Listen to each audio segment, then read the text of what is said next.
حمد و ثنا تعریفات کی بریائی بڑھائی اور عظمت اللہ ذوالجلال والاکرام رب العالمین احکم الحاکمین کے لیے ہے۔ بے شمار انگنت لا تعداد بے حد حساب و کتاب درود و سلام سید المرسلین حبیب کبریا جناب محمد الرسول اللہ صلی اللہ تعالی علیہ وآلہ وصحبہ وسلم کی ذات گرامی اقدس و مطہر پر۔ آج کے خطبہ جمعۃ المبارک کا آغاز ہم رسول اکرم صلی اللہ علیہ وسلم کی ایک وعظ سے کریں گے کہ اللہ کے حبیب صلی اللہ علیہ وسلم نے ایک شخص کو وعظ فرمایا۔ یہ حدیث سنن الکبریٰ للنسائی کے اندر بھی ہے، امام حاکم نے المستدرک علی الصحیحین میں بھی روایت کیا ہے، اور شیخ البانی نے الترغیب والترہیب حدیث نمبر 3355 میں اس کی سند کو صحیح قرار دیا۔ ترجمان القرآن مفسر قرآن حضرت عبداللہ ابن عباس رضی اللہ تعالی عنہ حدیث کے راوی ہیں۔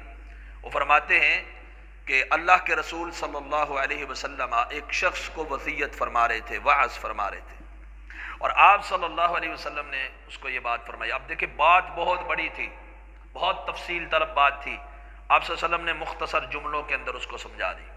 آپ صلی اللہ علیہ وسلم نے فرمایا اغتنم خمسا قبل خمس، پانچ چیزوں سے پہلے غنیمت جان لو۔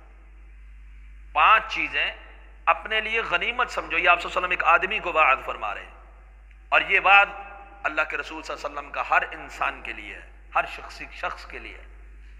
آپ نے فرمایا کہ اغتنم خمسا، پانچ چیزوں کو غنیمت سمجھو اپنے لیے، اس سے پہلے کہ دوسری پانچ چیزیں آ جائیں۔ ان پانچ چیزوں کے آنے سے پہلے ان پانچ کو غنیمت سمجھنا، ان کا بھرپور فائدہ۔ غنیمت سمجھنے کا کیا مطلب ہے؟ کہ اس کو ضائع نہیں کرنا، اس سے بھرپور فائدہ اٹھانا، اس کو ایسے ہی لغویات میں ختم نہیں کر دینا۔ ان پانچ چیزوں کو کہیں ایسا نہ ہو کہ دوسری پانچ آ جائیں۔ ان میں پہلی چیز ہے جسے آپ نے غنیمت سمجھنا ہے، آپ علیہ الصلوۃ والتسلیم نے فرمایا شبابک قبل حرمک، اپنی جوانی کو بڑھاپا آنے سے پہلے غنیمت جان لو۔ جوانی کو غنیمت جانو بڑھاپے سے پہلے، بڑھاپا نہ آ جائے اس سے پہلے جوانی کو ضائع نہیں کرنا، غنیمت سمجھنا ہے۔ جوانی کے اندر عبادت کرنی ہے، جوانی کے اندر اللہ رب العالمین کو راضی کرنا ہے، جوانی کے اندر اپنے حسنات کے ترازو کو، میزان کو وزنی کرنا ہے، کیونکہ انسان کو جوانی کے اندر اللہ نے قوت بھی عطا کی ہوتی ہے، چست بھی ہوتا ہے، ہر کام کر سکتا ہے۔ تو جوانی کے بارے میں اللہ کے رسول صلی اللہ علیہ وسلم کا فرمان ہے شبابک قبل حرمک، اپنی جوانی کو بڑھاپے سے پہلے غنیمت سمجھ لو اپنے لیے۔ اور یہ آج کے نوجوان کے لیے بھی یہ خصوصی بات ہے کہ وہ اپنی جوانیوں سے بھرپور فائدہ اٹھائیں۔ ہمارے ہاں ہوتا کیا ہے، مساجد کے ساتھ تعلق بڑھاپے میں شروع ہوتا ہے، اللہ ماشاءاللہ کچھ جوان ایسے ہوتے ہیں جنہیں اللہ نے بصیرت و بصارت دی ہے کہ وہ جوانی کے اندر بھی اپنی جوانی کی صلاحیتوں کو بروئے کار لاتے ہوئے مسجد کے ساتھ ان کا تعلق ہوتا ہے، قرآن کے ساتھ ان کا تعلق ہوتا ہے، دین کے ساتھ ان کا تعلق ہوتا ہے۔ معاشرے میں اکثر جوان جو ہے، نوجوان طبقہ، وہ یہی سمجھتا ہے کہ جب بوڑھا ہو جاؤں گا، نوکری سے بھی ریٹائرمنٹ ہو جائے گی، کوئی دنیا کا بھی کام دھندا نہیں رہے گا، تو پھر مسجد ہی ہے، پھر وقت کو پاس کرنے کے لیے مسجد میں جانا ہے، نماز پڑھنی ہے، گپ شپ لگانی ہے بس، اور کوئی جوانی کے اندر مسجد کے ساتھ تعلق نہیں رہتا۔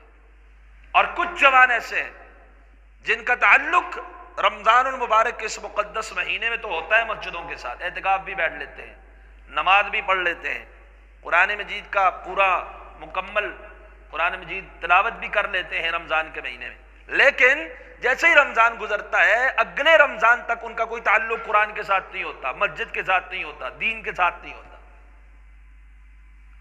اور اس دور میں، موجودہ دور میں سب سے زیادہ فتنے کا شکار نوجوان طبقہ ہے۔ سب سے زیادہ اگر کوئی فتنے کا شکار ہے تو وہ نوجوان ہے۔ صحیح بخاری کے اندر حدیث ہے، اللہ کے رسول صلی اللہ علیہ وسلم نے فرمایا کہ 7 قسم کے لوگوں کو اللہ ذوالجلال والاکرام عرش معلی کا سایہ نصیب فرمائیں گے۔ ایسا دن ہوگا کہ جس میں کوئی اور سایہ نہیں سوائے عرش معلی کے سائے کے. بڑی معروف حدیث آپ نے کئی بار سنی ہوئی, صرف توجہ اس کی طرف اور اس حدیث کے صرف ایک ٹکڑے کی طرف. کوئی سایہ نہیں, سورج بقدر میل ہے سر کے اوپر, تپش ہی تپش ہے, لوگ پسینے میں شرابور ہے. حدیث کی روشنی میں کسی کا پسینہ اس کے اعمال کی بقدر اس کے ٹخنوں تک ہے, کوئی پسینے میں گھٹنوں تک ڈوبا ہوا, کوئی کمر تک ڈوبا ہوا, کوئی پسینے میں غوطہ زن ہے, کسی کا پسینہ آگے تک دائیں بائیں پیچھے حوض کی شکل میں اس کے آگے پیچھے پسینہ. لیکن اس وقت ٹھنڈک اور پسینے سے نجات, گرمی سے نجات اور سکون جو ملے گا وہ اللہ ذو الجلال والاکرام کے عرش کے سائے میں ملے گا. اور یہ عرش کے سایہ کس کو ملے گا؟ جسے سورج کی تپش سے, پسینے سے, گرمی سے, شدت سے چھٹکارا ملنے والا ہے. ان میں ایک وہ شخص ہے, ایک وہ قسم کے لوگ ہیں. اللہ کے حبیب صلی اللہ علیہ وسلم نے فرمایا شاب نشأ فی عبادت اللہ, وہ جوان جو جوانی میں پروان چڑھا اللہ کی عبادت میں, جس کی جوانی بھی اللہ کی عبادت میں گزری, اس کی جوانی ضائع نہیں ہوئی. مال کمانا, نوکری, کاروبار, اس کی کوئی ممانعت نہیں ہے, نوجوان نہیں کرنا ہے. لیکن صرف اسی کو کامیابی کا راز سمجھ لینا کہ شادی ہو جائے, نوکری مل جائے, کاروبار سیٹل ہو جائے, مکان بن جائے, بس یہ جوان کا اصل مطمع نظر جو آج کے دور میں بن گیا ہے. اس لیے اس کے پاس وقت نہیں ہے اسلام کے لیے, دین کے لیے, نماز کے لیے, روزے کے لیے, ذکر اذکار کے لیے, عقائد کے سمجھنے کے لیے, احادیث اور مسائل کو سمجھنے کے لیے. اور یہی وجہ ہوتی ہے کہ اس دور میں جو میڈیا کا دور ہے, اور اس میں بھی جو نوجوان اپنے کاروبار کے اندر مشغول نہیں ہیں, وہ نوجوان میڈیا کے اندر ویسے ہی ادھر ادھر کی پوسٹیں کر کے کوئی سیاسی طبقے کے ساتھ جڑ کے اپنی صلاحیتوں کو ضائع کر رہے ہیں, کچھ انٹرنیٹ کے اوپر, موبائل کے اوپر اپنے وقت کو ضائع کر رہے ہیں, کچھ کھیل کود کے اندر اپنے وقت کو ضائع کر رہے ہیں. ان کی توجہ اس طرف نہیں. سب سے زیادہ فتنے کا شکار نوجوان ہو جاتا ہے جب وہ تھوڑی بہت دین سے دلچسپی لیتا بھی ہے, پھر اسے لوگ اچک لیتے. آج کے اس دور میں جب معاشی برہان ہے, معاشی بحران, لوگ تنگ ہیں غربت کی وجہ سے, ہر کوئی چاہتا ہے باہر چلا جاؤں, اپنا بڑا کاروبار ہو, نوکری ہو, پیسہ ہو, مال ہو, دولت ہو.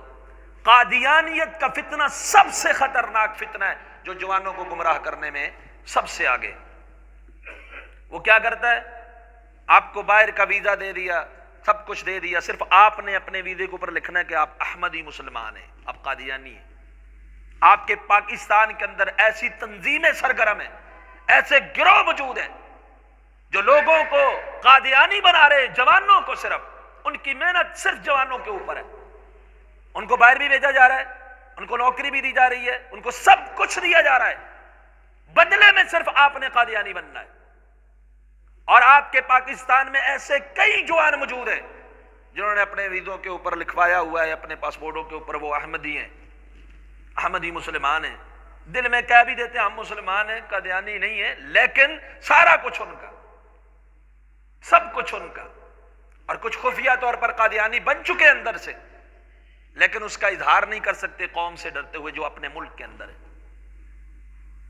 کچھ ایسے ہیں جن کے لیے قادیانیت کے لیے نرم گوشہ ہے.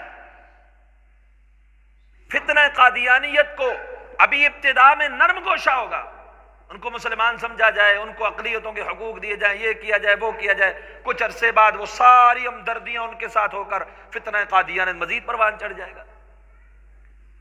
تو میڈیا کے اوپر جب جوان اپنی صلاحیتوں کو استعمال کر کے غلط لوگوں کو سنتا ہے, پڑھتا ہے, ان کے لٹریچر کو, ان کے ہتھے چڑھ جاتا ہے, ان کی محفل اس کو ملتی ہے, اہل علم سے, مساجد سے, مدارس سے, قرآن سے, سنت سے, منہج سلف سے جب دوری ہوتی ہے تو پھر وہ گمراہیوں کی طرف بڑھ جاتا ہے.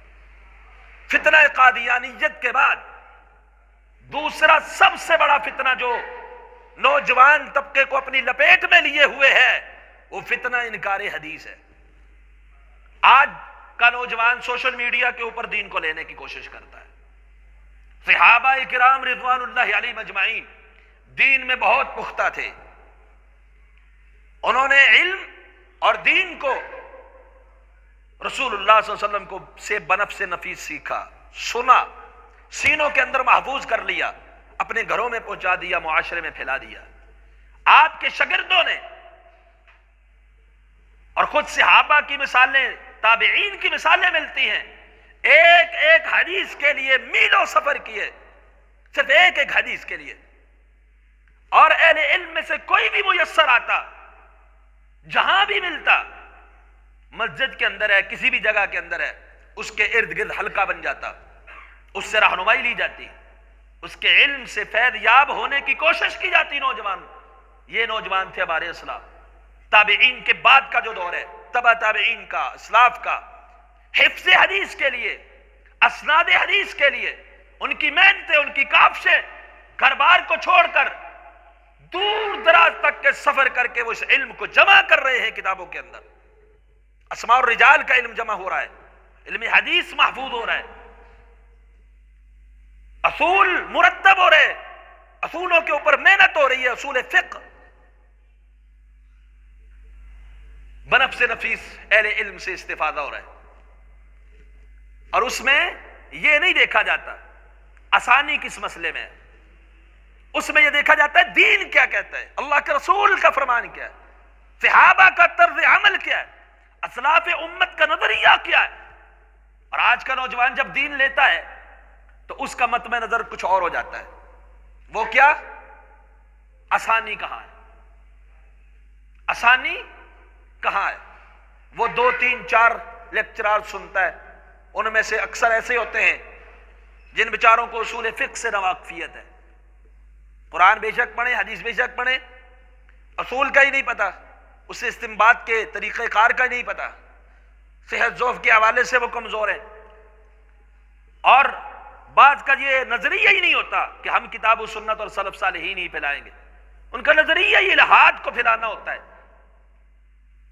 الہاد کو اس طریقے سے پھیلایا جاتا ہے تو پھر نوجوان جو ہے وہ ڈھونڈتا ہے فلاں شخصیت جو ہے وہ بڑی آسانی دے رہے ہیں، دین میں بڑی آسانیاں ہیں، لہذا اس کے پیچھے چلتے ہیں، اس کو فالو کرتے ہیں. فلاں شخصیت جو ہے وہ بڑی آسانیاں دے رہی ہیں. اور جو بھی آسانیاں دینے والے ہیں، میں کسی کا نام نہیں لیتا، آپ دیکھ لیں ان کو، جتنے بھی آسانیاں دینے والے ہیں کہ آپ گانا بجانا کریں تب بھی جائز ہے، آپ یہ بھی کریں تب بھی جائز ہے، مرد عورت کا اختلاف یہ بھی جائز ہے، عورت کے لیے پردہ ضروری نہیں، اس طرح کے دیگر کئی مسائل، اس کے اوپر ان کے گھنٹوں گھنٹوں کے لیکچر. پیچھے کیا ہے؟ فتنہ انکار حدیث ہے. 20 احادیث آپ ان کے سامنے رکھیں، کہتے ہیں اس کو نہیں مانتے، حدیث کیا ہے؟ قرآن لیں. اور قرآن کا بھی صرف نام استعمال ہوتا ہے. اب یہ نوجوان جب ان کی لپیٹ میں آتا ہے، اس کی بڑی بنیادی وجہ کیا ہے؟ بنیادی وجہ علم سے دوری ہے، مساجد سے تعلق ختم ہے. جس جوان کا تعلق اہل علم سے نہیں، مساجد سے نہیں، وہ جوان کبھی بھی ہدایت نہیں پا سکتا. سوشل میڈیا کے اوپر جتنے مرضی لیکچر سن لے، اللہ نے اس علم کے اندر یہ برکت رکھی ہے، وہ سینہ بسینہ آگے چلتا ہے.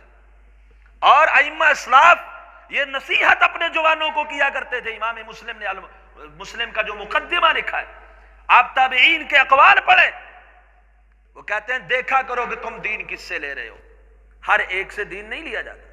عبداللہ ابن عباس کا صحیح مسلم کے مقدمہ میں حدیث نمبر غالباً 25 ہے. ایک شخص آ کے حدیثیں بیان کر رہا ہے، سنتے ہی نہیں، دیکھتے ہی نہیں. کہنے لگا اے عبداللہ میں حدیث بیان کر رہا ہوں، آپ سن نہیں رہے. انہوں نے کہا جب قابل اعتماد لوگ حدیث بیان کرتے ہم دیکھتے بھی ہیں، سنتے بھی ہیں، اس کو لیتے بھی ہیں، یاد کرتے ہیں. تم جیسے اگر حدیث بیان کرے تو ہم سنتے نہ، دیکھتے ہیں نہ سنتے. وہ تابعی ڈائریکٹ کہہ رہا تھا، اللہ کے رسول نے فرمایا، کوئی سند نہیں درمیان میں.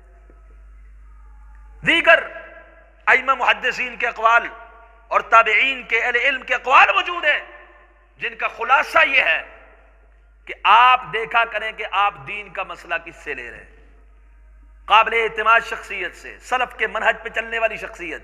یہ انشاءاللہ الگ ایک موضوع ہے کہ دائی کے اندر کون سی اوصاف ہونے چاہیے، اہل علم کے اندر کون سے وصف ہونے چاہیے جن سے آپ دین کی تعلیم لے سکتے ہیں. اگر وہ وصف نہیں تو وہ آپ کے وہ رہزن وہ راہبر نہیں راہزن ہوتا ہے. یہ راہزن ہے جنہیں تم راہبر سمجھتے ہو. تو فتنہ قادیانیت کے بعد دوسرا بڑا فتنہ جو جوانوں کو اپنی لپیٹ میں لیے ہوئے ہے وہ ہے فتنہ انکار حدیث. یاد رکھیے کائنات کا کوئی بھی شخص، کوئی بھی مسئلہ، کوئی بھی عقیدہ اگر وہ حدیث کو مکمل طور پر پسے پش ڈال لے اور کہے صرف اللہ کی کتاب قرآن کو لوں گا، کبھی بھی نہیں اپنا سکتا. کیونکہ اللہ رب العالمین نے کتاب کو اپنے پیغمبر پہ نازل کیا، اس کا شارح، اس کا مفسر، اس کی تبیین کرنے والے اللہ کے حبیب صلی اللہ علیہ وسلم کو اللہ نے عملی نمونہ بنایا. جب تک آپ صلی اللہ علیہ وسلم کے نقش قدم پہ نہیں چلا جائے گا، آپ کی سکھائی ہوئی تعلیمات کو پس پش ڈال دیا جائے گا، وہ کبھی بھی قرآن کی تعلیم کو ماننے والا نہیں ہوگا.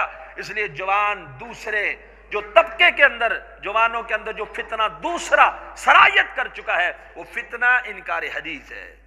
بہت ساری حدیثیں ہوتی ہیں لوگ کہتے ہیں، اور کچھ لوگ ایسے بھی ہیں جو کھل کے کہتے ہیں حدیث کو نہیں مانتے، صرف قرآن. اس کی ابتدا اور اس کی پیشن گوئیاں خود اللہ کے رسول نے کی.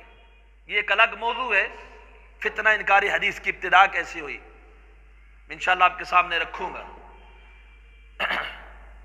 اور کچھ لوگ ایسے ہیں جو بالکل انکار حدیث نہیں کرتے، حدیثوں کے نام لیتے ہیں، کتابوں کے نام لیتے ہیں، لیکن مرضی کی مان لیتے ہیں، جی مرضی کی چھوڑ دیتے ہیں، لیکن اندر ان کے وہی جرثومہ ہوتا ہے فتنہ انکار حدیث. مثال کے طور پہ آپ نے کئی لوگ اس دور کے اندر دیکھے ہوں گے، رسول اکرم صلی اللہ علیہ وسلم اور سیدہ ام المؤمنین عائشہ صدیقہ رضی اللہ عنہا کے نکاح کے متعلق جو بخاری کے حدیث ان کا رد کرتے ہیں اور اپنی عقلی گھوڑے دوڑا دیتے ہیں، اور جوان جب سنتا ہے حیران رہ جاتا ہے، پھر ان کے پیچھے چل پڑتا ہے. بہت ساری، یہ ایک مثال دی ہے، نزول مسیح عیسیٰ علیہ السلام کا نازل ہونا، اس کے اوپر عقلی اعتراض ہوتے ہیں. دجال کی آمد، اس کے اوپر عقلی اعتراض. بدر کہتے ہیں حدیث مانتے ہیں، لیکن جن حدیثوں میں اللہ کے رسول صلی اللہ علیہ وسلم کی پیشن گوئی ہے دجال آئے گا، سیدنا عیسیٰ علیہ السلام کا نزول ہوگا، دیگر اس طرح کے جتنے بھی مسائل ہیں اللہ کے حبیب نے بیان کر دیے. ایمان کا تقاضا یہ ہے کہ اللہ کے رسول صلی اللہ علیہ وسلم سے باسند صحیح مضبوط لڑی کے ساتھ ایک چیز ثابت ہے، اس کا انکار میں کسی کے کہنے پر کیوں کروں یا اپنی عقلی گھوڑے کیوں دوڑاؤں. یہ جوانوں کے اندر یہ فتنہ برپا کیا گیا کہ وہ اپنے عقلی گھوڑے دوڑائیں، عقلی گھوڑے دوڑا کر وہ حدیث کا، رسول اللہ صلی اللہ علیہ وسلم کی سنت کا انکار کریں. فتنہ قادیانیت ہے، فتنہ انکار حدیث ہے. اس کے بعد وہ لوگ وہ بھی فتنہ انکار حدیث میں ہی آتے ہیں، لیکن بظاہر حدیث کو ماننے والے اور ان کا نام لیوا ہوتے ہیں، لیکن اندر سے فتنہ انکار حدیث کے مرتکب ہوتے ہیں. ماڈرن کے نام پہ، جدت کے نام پہ اس نوجوان کو بھی گمراہ کیا جاتا ہے کہ یہ چیز تو صرف اس دور کے لیے تھی، صحابہ نے کی، یہ پرانے دور کے لیے تھی، آج کے دور کے لیے نہیں ہے. قانون چینج ہوتے ہیں، بڑے بڑے فتنے، بڑے بڑے، اور سب سے زیادہ فتنے کراچی کے اندر آپ کے اٹھتے ہیں، عربوں میں کوفے کے اندر، اور پاکستان میں یہ کراچی دوسرا کوفہ ہے. یہ نوجوانوں کو اپنی لپیٹ میں لے لیتا ہے، اور کچھ خوارج کے فتنے بھی نوجوانوں کو اپنی لپیٹ میں لے لیتے ہیں. مثال کے طور پہ کچھ تنظیمیں، کچھ لوگ جوانوں کے جذبات کو جب دیکھتے ہیں، اسلام کے لیے بیدار ہیں، وہ تو دوسرے تھے نا جو قادیانیت کی طرف بھی مائل ہو گئے، دنیا کے لیے انکار حدیث میں آسانیاں ڈھونڈتے ہوئے مائل ہو گئے، فتنے میں مبتلا. کچھ جو ہیں وہ ایسے نہیں ہیں، کچھ جوانوں کے اندر جذبات ہیں، دین کے لیے کچھ کرنے کا عزم ہے، قرآن و سنت پر مر مٹنے کا عزم ہے، لیکن ان کی بھاگ ڈور ایسے لوگوں میں آ جاتی ہے جو فتنہ خوارج کا شکار ہو جاتے ہیں. ان کو خارجی بنا دیا جاتا ہے، جی ان کے اندر جنون ہے، جذبہ ہے، مر مٹنے کے لیے تیار ہیں. پھر ان کو خوارج کی جو طریقہ کار تھا خوارج کا، ایسی تنظیمیں ان کو مہیا ہو جاتی ہیں جو ان کو خارجی بنا دیتی ہیں. فلاں بھی کافر ہے، فلاں بھی کافر ہے، ادھر بھی دھماکہ کر دو، ادھر بھی دھماکہ کر دو، ادھر بھی گولی مار دو. اب جو لوگ مخلص ہے، جان کا نذرانہ پیش کرنے کے لیے تیار ہے، ایسے جوان، وہ ان فتنوں کا شکار کیوں؟ اہل علم سے دوری. صحیح مسئلہ ان کو پتا نہیں ہوتا، ان کو کہتے ہیں یہ جہاد ہے، بس ٹھیک ہے کرو جا. اہل علم سے دوری، مسجد سے تعلق میں کمی. تو جو لوگ کتاب اللہ اور سنت رسول اللہ اور منہج سلف سے اور اہل علم سے دور ہیں، وہ نوجوان، یہ میں نے 3-4 فتنے بطور مثال آپ کے سامنے رکھے ہیں. ایسے 20 فتن موجود ہیں جن فتنوں کے اندر آج کا جوان جو ہے وہ مبتلا ہو چکا ہے. اس لیے اللہ کے رسول صلی اللہ علیہ وسلم کا یہ وعظ تھا، یہ نصیحت تھی، شبابک قبل حرمک، جب بڑھاپا آ جاتا ہے فتنے میں مبتلا شخص کو اپنے فتنے کا خود ہی علم ہو جاتا ہے، لیکن اس وقت فائدہ کچھ نہیں ہوتا، وہ اس وقت اتنا آگے نکل جاتا ہے کہ اس کا واپس آنا دشوار ہوتا ہے، لیکن اس وقت اس کو بہت دیر سے سمجھ آتی ہے۔ تو اللہ کے رسول صلی اللہ علیہ وسلم نے فرمایا شبابک قبل حرمک، اپنی بڑھاپے سے پہلے پہلے اپنی جوانی کو غنیمت جان لو، جوانی کو فتنوں سے بچاؤ، اہل علم سے جڑ جاؤ، مسجد کے ساتھ تعلق کو مضبوط کرو، کتاب اللہ کو تراجم و تفسیر کے ساتھ پڑھو، اور احادیث نبوی کو، سیرت رسول صلی اللہ علیہ وسلم کو اپنی زندگیوں میں لے کے آؤ، اس کا علم حاصل کرو، تب یہ سارے فتنوں کی سرکوبی ممکن ہے۔ فتنوں کی سرکوبی کے لیے علم کی ضرورت ہے۔ دوسری چیز اللہ کے رسول صلی اللہ علیہ وسلم نے فرمایا صحتک قبل مرضک قبل سقمک، اپنے سقم بیماری سے پہلے پہلے اپنی صحت کو غنیمت جان لو۔ آدمی صحت مند ہے، وہ عبادت اچھے طریقے سے کرے گا، رکوع بھی بہترین ہوگا سنت کے مطابق، سجدہ بھی ہوگا، بیمار ہو جائے گا بیچارہ، کبھی کرسی پہ ہے، کبھی زمین پہ ہے، کبھی چارپائی پہ ہے، نہ صحیح طریقے سے عبادت ہو سکتی ہے، نہ رات کو صحیح نیند آتی ہے، نہ دن کو کوئی سکون آتا ہے۔ عبادت کے اندر جو خشوع ہے، جو خضوع ہے، جو احسان کی کیفیت ہے، وہ نہیں آتی۔ اور بڑی معذرت کے ذات کہ جو صحت مند ہیں ان کے اندر بھی یہ کیفیت بہت کم دیکھنے کو ملتی ہے۔ احسان کی کیفیت عبادت کے اندر نہیں ہوتی ہماری۔ صحیح مسلم کی حدیث ہے کتاب الایمان میں، حدیث جبریل کے نام سے بہت ہی معروف حدیث اور بڑی جامع حدیث ہے تعلیم دین میں، حدیث جبریل۔ اللہ کے رسول صلی اللہ علیہ وسلم سے حضرت جبریل نے پوچھا مل احسان، احسان کیا ہے؟ آپ نے فرمایا ان تعبد اللہ کأنک تراہ، اللہ کی عبادت ایسے کرو جیسے تم اللہ کو دیکھ رہے ہو۔ اگر تم اللہ کو نہیں دیکھ رہے، دیکھ تو کوئی نہیں سکتا، تو یہ کیفیت ہونی چاہیے کہ اللہ تو مجھے دیکھ رہا ہے، وہ حقیقت ہے۔ تو یہ کیفیت عبادت کے اندر صرف جوانی میں ہو سکتی ہے، اگر انسان کے جسم میں کوئی الم نہیں، کوئی تکلیف نہیں، کوئی پریشانی نہیں، بڑھاپے میں بھی ہو سکتی ہے۔ اس لیے فرمایا صحتک قبل سقمک، اپنی بیمار ہونے سے پہلے پہلے جو آپ کی صحت کے ایام ہیں انہیں غنیمت سمجھ کے اپنے نامہ اعمال کو بھر لو، اور اس میں اچھے مشاغل کے اندر اس کو صحت کو لگاؤ، دین کے ساتھ جڑے رہو، کیونکہ دنیا تو عارضی ہے، اپنی آخرت سنوار۔ جامع ترمذی کی روایت ہے صحیح سند کے ساتھ، اللہ کے رسول صلی اللہ علیہ وسلم نے فرمایا قیامت والے دن سب سے پہلے نعمتوں کے متعلق سوال ہوگا۔ وہ کون سی نعمتیں؟ الم نصح جسمک، کیا ہم نے تیرے جسم کو تندرست نہیں بنایا تھا؟ تمہارے جسم کو صحت مند نہیں بنایا تھا؟ یہ سب سے پہلا نعمت کا سوال ہوگا۔ اور وہ نربک من الماء البارد، کہ تمہیں ٹھنڈے پانی سے ہم نے سراب نہیں کیا، ٹھنڈے پانی سے تمہیں سراب کیا، یہ نعمت۔ اور تمہارے جسم کو تندرست و توانا بنایا، یہ نعمت ہے۔ اس کا سب سے پہلے سوال ہوگا۔ اسی لیے اللہ کے رسول صلی اللہ علیہ وسلم فرماتے ہیں صحت کو غنیمت جانو، بیماری میں وہ کچھ نہیں ہو سکتا جو صحت میں ہوتا ہے۔ آج آپ دیکھ لیں،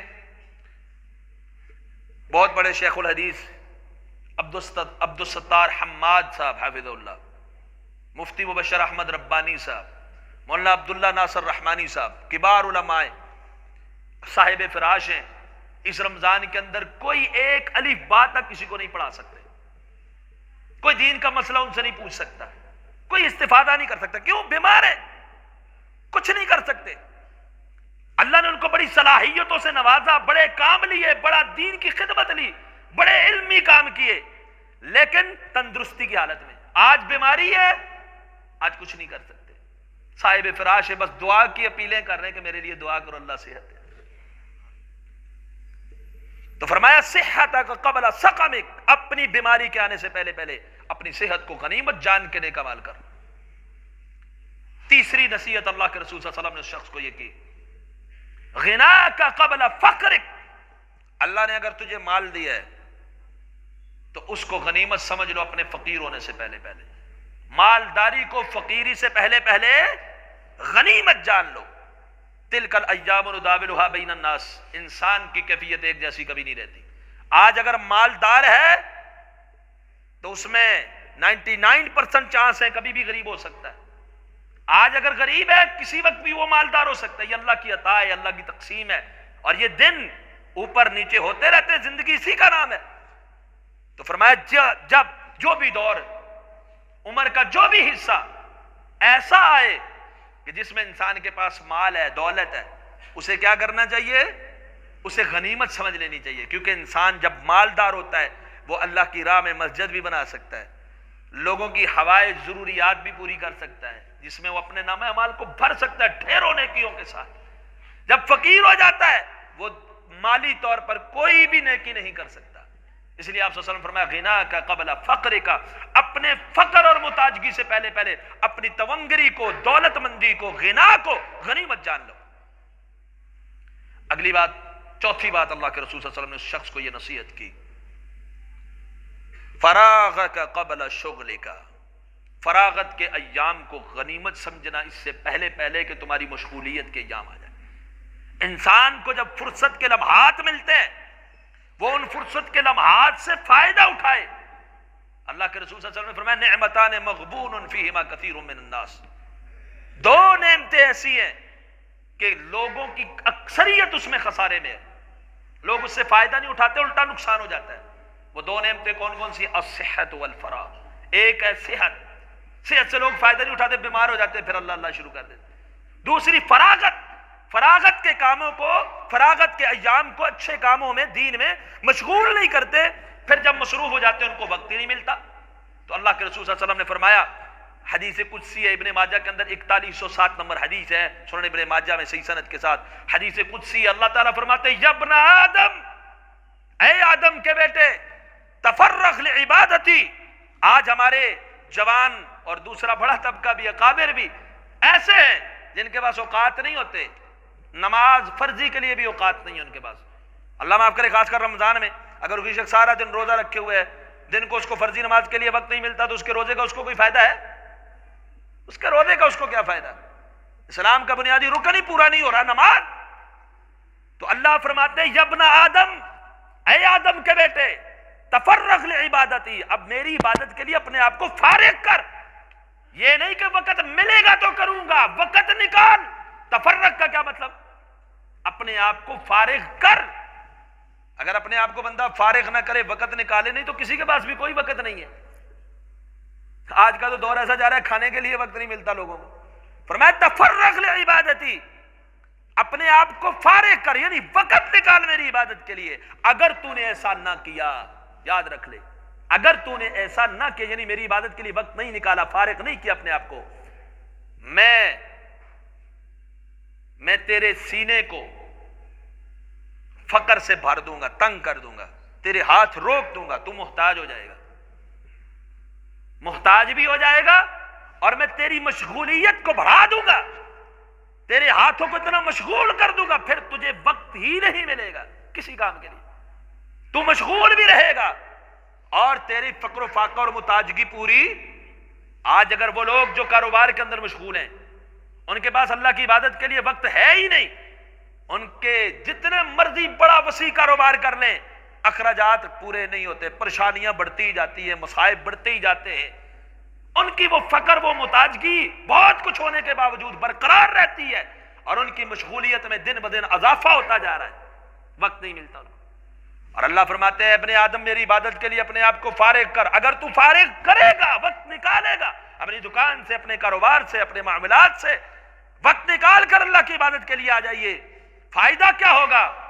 اللہ فرماتے ہیں میں تیرے سینے کو غنا کے ساتھ بھر دوں گا، میں تیرے سینے کو غنا کے ساتھ بھر دوں گا، وَأَسُدُّ فَقْرَكَ، اور میں تیری فقر، فاقے، محتاجگیاں ساری خود ہی ختم کر دوں۔ لیکن کرنا کیا ہے؟ فارغ کرنا ہے اپنے آپ کو، وقت نکالنا ہے اللہ کی عبادت کے لیے۔ اس لیے اللہ کے رسول صلی اللہ علیہ وسلم نے اس شخص کو یہ کہا فراغک قبل شغلک، اپنی مشغولیت سے پہلے پہلے اپنے فارغ البالی کو غنیمت جان لو اور ان میں عبادت کر لو۔